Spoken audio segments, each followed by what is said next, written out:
Hello dear students, कैसे हैं आप लोग। उम्मीद करता हूं आप लोग बहुत ही अच्छे होंगे। तो आज से मैं क्लास 12th की इंग्लिश चैप्टर 1 से स्टार्ट करने जा रहा हूं। इसमें मैं हर एक चैप्टर का लाइन बाय लाइन और वर्ड को हिंदी में समझाते हुए जाऊंगा और अच्छे से समझाऊंगा। तो अगर अच्छा लगे आपको वीडियो, अच्छा लगेगा ही, मुझे उम्मीद है, मुझे विश्वास है कि आपको अच्छा लगेगा ही। अगर अच्छा लगेगा वीडियो तो ज़रूर वीडियो को लाइक और शेयर सब्सक्राइब करते जाइएगा। और इसके साथ साथ मैं हर एक चैप्टर को हिंदी में समझाते हुए, इसके बाद मैं हर एक चैप्टर का ऑब्जेक्टिव के साथ साथ मैं इसका क्वेश्चन आंसर भी करवाते जाऊंगा हर एक चैप्टर का।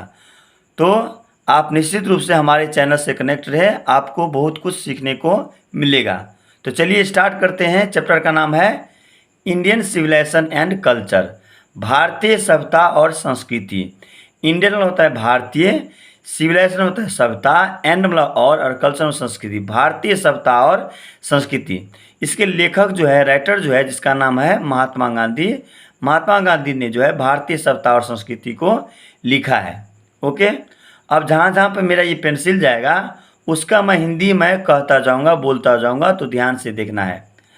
लिखा है मोहनदास करमचंद गांधी। मोहनदास करमचंद गांधी जो है, इसका पूरा नाम है महात्मा गांधी का। 1869 टू 1948 इसका जो है जन्म जो है 1869 में हुआ था।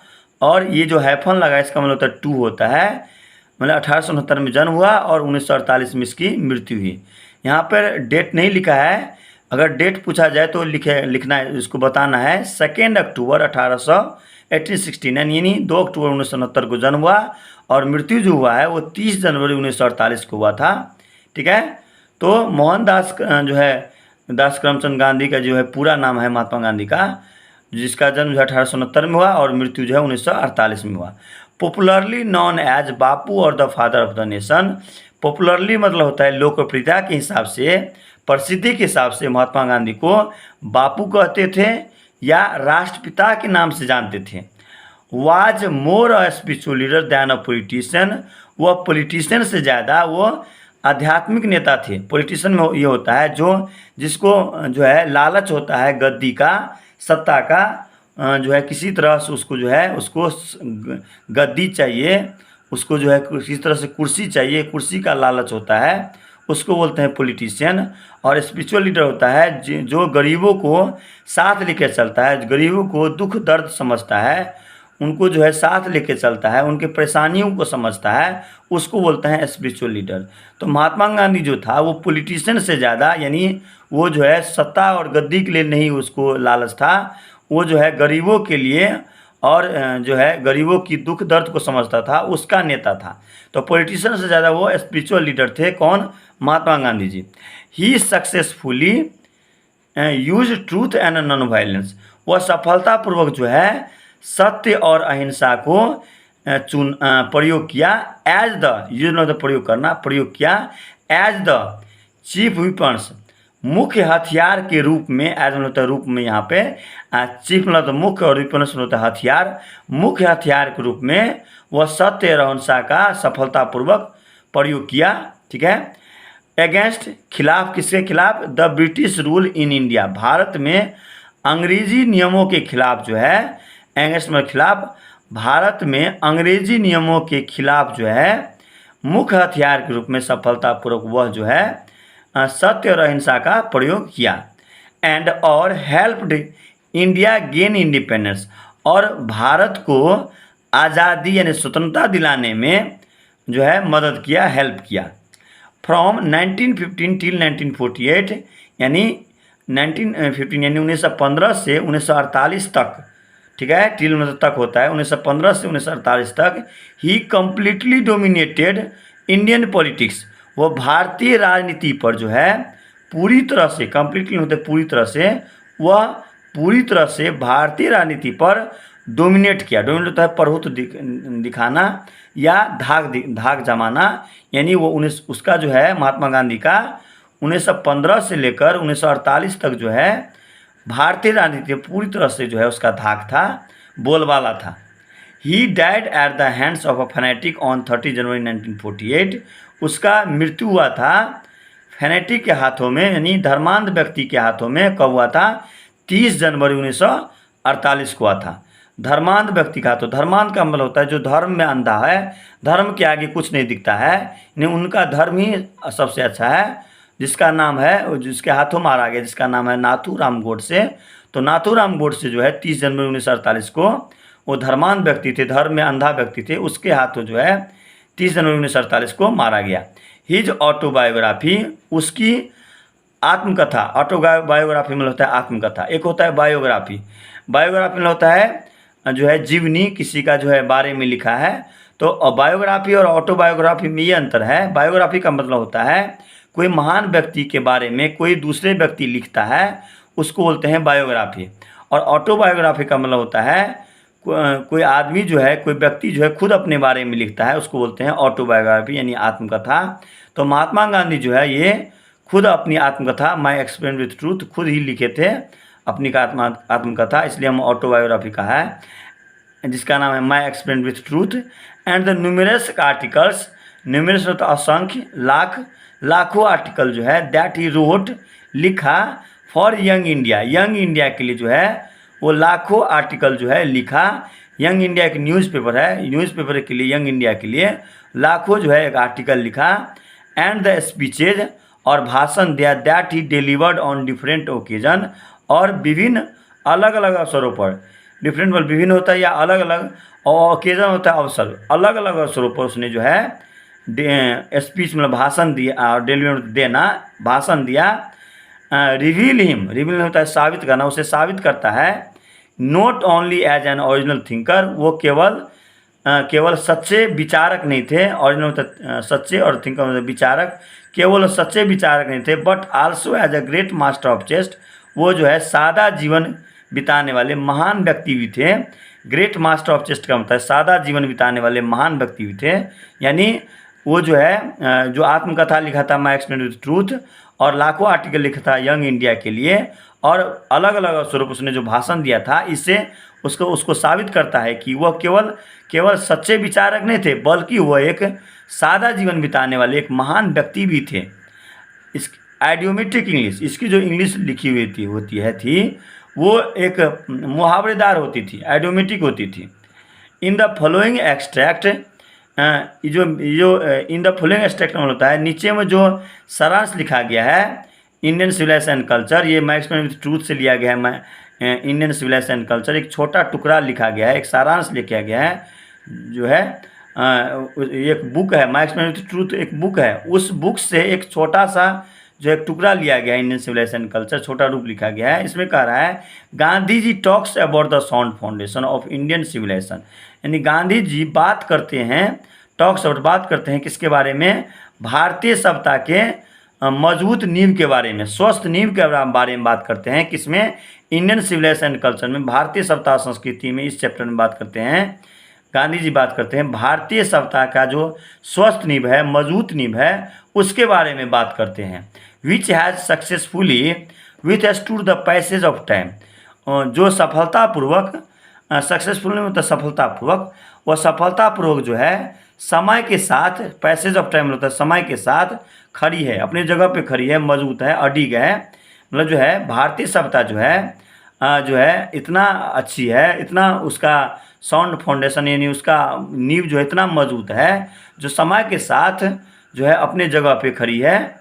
The western civilization which has the tendency to privilege materiality, जबकि जो पश्चिमी सभ्यता है वो जो है मेटेरियलिटी को, आधुनिकता को बढ़ावा देती है। Can not match the Indian civilization that elevates the moral being, वो जो है, जबकि भारतीय सभ्यता जो है वो नैतिक बल पर ध्यान देती है, नैतिक नियमों को ध्यान देती है, जबकि पश्चिमी सभ्यता क्या करता है, वो आधुनिकता को बढ़ावा देती है। आधुनिकता मतलब होता है आनंद को बढ़ावा देती है, ऐशो आराम को, जिससे लोग को जो है मेहनत कम करना पड़े, उस पर ध्यान देती है पश्चिमी सभ्यता। जबकि भारतीय सभ्यता जो है वो मोरल भी नैतिकता को बढ़ावा देती है, यानी असली जो खुशी हो, रियल जो हैप्पीनेस हो, उस पर ध्यान देती है। जबकि पश्चिमी सभ्यता जो है वो ऐशोआराम पर ध्यान देती है। तो वो मैच नहीं कर पाएगी कभी वेस्टर्न सिविलाइजेशन भारतीय सिविलाइजेशन से। अब हम चैप्टर को स्टार्ट करते हैं पैराग्राफ 1 से। ओके, अब है चैप्टर में क्या लिखा है, आई बिलीव दैट, मैं विश्वास करता हूँ कि, मैं विश्वास करता हूँ, आई बिलीव दैट मतलब मैं विश्वास करता हूँ कि the civilization India has evolved, India की जो सिविलाइजेशन है वो विकसित है, is not to be beaten in the world, जो संसार में कोई इसको हरा नहीं सकता है। बीटन होता है हरा देना या पीछा करना या मिटाना, जो है उसको मतलब इंडिया की सिविलाइजेशन ऐसी सभ्यता है जो इतना विकसित है, जो वर्ल्ड की कोई भी सभ्यता उसको मिटा नहीं सकती है, हरा नहीं सकती है। नथिंग कैन इक्वल, कोई भी इसको उसका बराबरी नहीं कर सकता है। The seeds sown by our ancestors, जो हमारे पूर्वज के द्वारा जो बीज बोया गया है, सोन होता है बोना, सीड मतलब सोन होता है बोना और सीड होता है बीज, जो बीज बोया गया है हमारे पूर्वजों के द्वारा, हमारे एंसेस्टरों के द्वारा, वो उसका इक्वल नहीं कर सकता, उसकी बराबरी कोई नहीं कर सकता है। रोम की सभ्यता जो है चली गई। रोम की जो सभ्यता थी वो बहुत ही मजबूत सभ्यता थी। जिस तरह से अभी के जो है अभी के टाइम पे अमेरिका बहुत ही जो है सुपर पावर है, मजबूत है। अभी अगर दुनिया में कहा जाए तो कौन सा देश सबसे मजबूत है, तो अमेरिका का नाम आता है। तो उसी तरह से पुराने समय में जो रोम की जो सभ्यता थी वो बहुत ही मजबूत थी। तो जब वो रोम की सभ्यता वह चली गई, लेकिन हमारी जो सभ्यता है वो इतना विकसित है जो दुनिया का कोई भी सभ्यता उसे हरा नहीं सकती है। जो हमारे जो पूर्वजों के द्वारा बीज बोया गया उसके कोई बराबर नहीं कर सकता है। कहता है रोम की सभ्यता चली गई, जो इतना मजबूत था रोम की सभ्यता, वो सभ्यता चली गई। एंड ग्रीस जो है किसी जो है शेयर कर लिया, किसी और सभ्यता से शेयर कर लिया। जबकि ग्रीस की सभ्यता भी क्या हुआ, वही जैसा स्थिति रोम की सभ्यता थी वैसा ही ग्रीस की सभ्यता भी हो गई।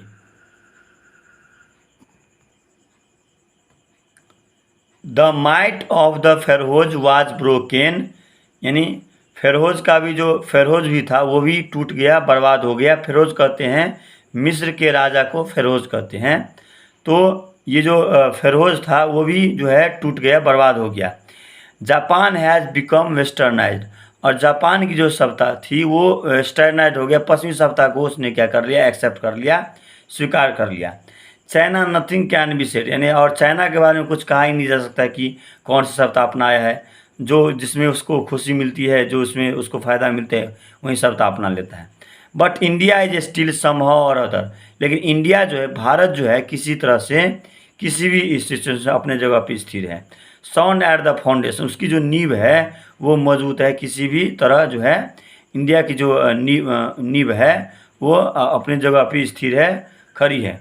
The people of Europe learn their lesson from their writings of the man of Greece, people of Europe के जो लोग हैं लर्न देयर लेसन, अपना पाठ लर्न सीखते हैं, अपना पाठ सीखते हैं from the writings of the man of Greece, Greece के जो ग्रीस का जो है ग्रीस और रोम का जो सभ्यता है उसके लेखन से यूरोप के लोग जो है सीखते हैं, उनका पाठ से सीखते हैं। Which exist no longer in their former glory, जो है अपनी पुरानी शान और शौकत में, पहले जो शान और शौकत था रोम और ग्रीस की, वो शान और शौकत में नहीं है।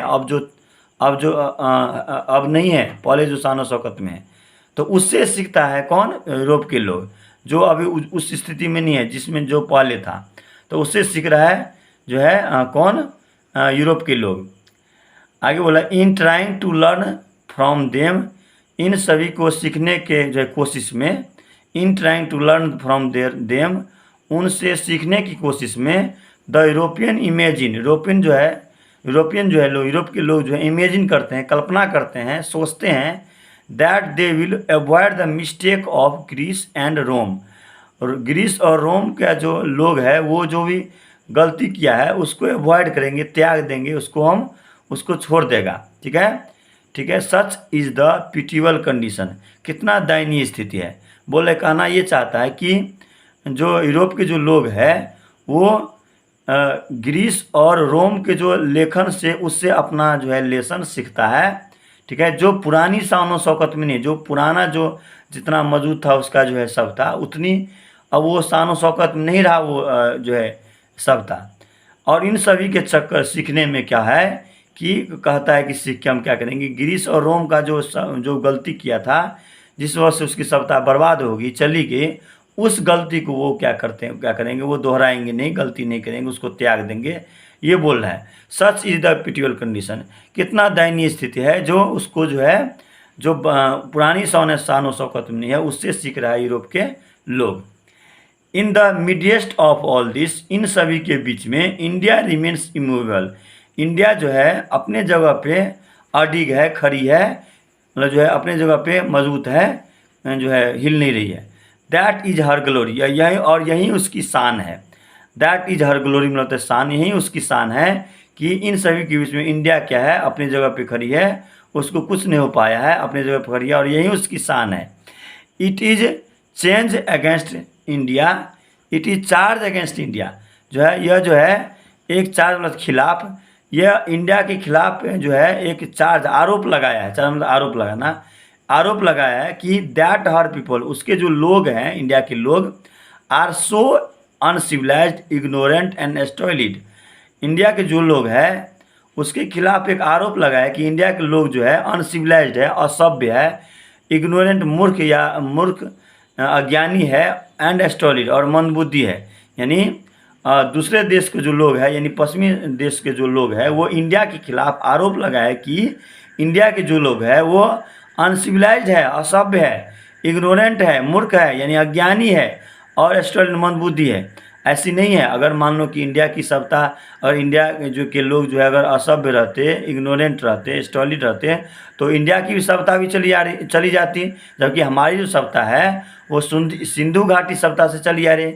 आपने जो है क्लास 12 के जो हिस्ट्री रखा 8 होगा, उसमें इंडस वैली सिविलाइजेशन जो है पढ़ा होगा, जो है सिंधु घाटी सभ्यता, उसमें जो है बहुत ही जो है अच्छा से बताया गया है। हमारी सभ्यता अगर ऐसी होती तो हमारा सभ्यता भी बर्बाद होगी रहती, जिस तरह से रोम और ग्रीस का सभ्यता बर्बाद होगी। हमारी सभ्यता नहीं है, हमारे लोग जो है असभ्य नहीं है, इग्नोरेंट नहीं है, स्टॉलिड नहीं है, और रहता तो हमारी सभ्यता भी चली होती। वे लोग जो है वे लोग ऐसे हैं, अनसिविलाइज्ड है, इग्नोरेंट है, स्टॉलिड है। That is not possible to induce them to adopt any change, जो है भारत जो है कोई भी चेंजेस करने में, जो है कोई भी चेंज को स्वीकार करने में वो तैयार नहीं होते हैं। ठीक है, इसलिए जो है दूसरे देश के लोग यानी पश्चिमी देश के लोग जो है उसने जो है भारत के खिलाफ आरोप लगाया है कि भारत के लोग जो है अनसिविलाइज्ड है, इग्नोरेंट है और स्टॉलिड है। It is a charge really against our merit, यह एक वास्तव में हमारे खिलाफ एक आरोप है, हमारे गुणों के खिलाफ आरोप है। ठीक है, what have tested and found true on the anvil of experience, what have tested जो हमने जांचा है, जो हमने जांचा है, एंड फाउंड मतलब पाया है, true on the anvil of experience मतलब जो है अनुभव की कसौटी पर हमने जो जांचा है, हमने जो पाया है, वी डेयर नोट चेंज, हमारी इतनी साहस नहीं है, डेयर मतलब साहस होता है, हम इतनी साहस नहीं है कि हम अपने सभ्यता में कोई चेंज ला पाए। अगर हम अपनी सभ्यता में चेंज ले आएंगे तो हम कहीं का नहीं रहेंगे, हमारी सभ्यता भी जो है भौतिकवाद हो जाएगी, हमारी सभ्यता भी मेटेरिटी को यानी ऐशोआराम को देखने लगेगी, हमारे जो लोग हैं वो ऐशोआराम को देखने लगे। तो हमारी इतनी साहस नहीं है कि हम कोई भी चेंजेस को स्वीकार कर ले। तो मेनी जो है लिखा है, मेनी थ्रस्ट देयर एडवाइस, जो है बहुत सारे लोग जो है अपना जो है एडवाइस थोपा किस पर, अपॉन इंडिया, भारत पर जो है अपना जो एडवाइस सलाह थोपा, एंड सी रिमेन्स स्टिल, लेकिन भारत जो है लगातार स्थिर जो है उसी गति से बढ़ता रहा, जिस गति से बढ़ता था उसी गति से बढ़ता रहा। लेकिन जो है दूसरे देश के लोग जो है हमेशा उस पर जो है एक सलाह थोपा, थ्रस्ट में थोपना होता है, एक सलाह थोपा, मशवरा थोपा कि जो है आप जो है हमारी सभ्यता को एक्सेप्ट कर लीजिए। लेकिन भारत जो है एक जो है नियंत्रित रूप से, एक समान रूप से अपने जो है जगह पे खड़ी रही और लगातार चलती रही। दिस इज हर ब्यूटी, यही उसकी सुंदरता है, ब्यूटी में सुंदरता होता है, यही उसकी सुंदरता है, ये उसकी सुंदरता है। It is the sheet anchor of our hope, ठीक है। यह जो है हमारे जो है आशा में जो है एक सीट एंकर जो है, यानी सीट एंकर मतलब होता है हमारे, ये जो है हमारी आशा पर एक सुरक्षा कवच, सीट एंकर मतलब सुरक्षा कवच, एक हमारे जो है आशा पर एक सुरक्षा कवच बना है हमारी सिविलाइजेशन, जो हमारे जो है सभ्यता को बनाए रखी है, हमारे लोगों को बदल नहीं रही है, ठीक है, सभ्यता को बनाए रखी है। तो आज जो है यहीं तक रहने दीजिए। आज यह पार्ट 1 है और पार्ट 2 में जो है हम यहाँ से आगे बढ़ाएंगे पैराग्राफ 3 से। तो मुझे लग रहा है कि आप लोग को अच्छा लगा होगा, ज़रूर अच्छा लगा। अच्छा लगा तो प्लीज़ वीडियो को लाइक, शेयर और सब्सक्राइब कीजिएगा, जिससे मेरा भी मोटिवेशन बनते रहे और आगे भी वीडियो मैं इसी तरह से बनाता रहूँ। तो इसी के साथ मैं अपने जो है ख़त्म करता हूँ। जय हिंद।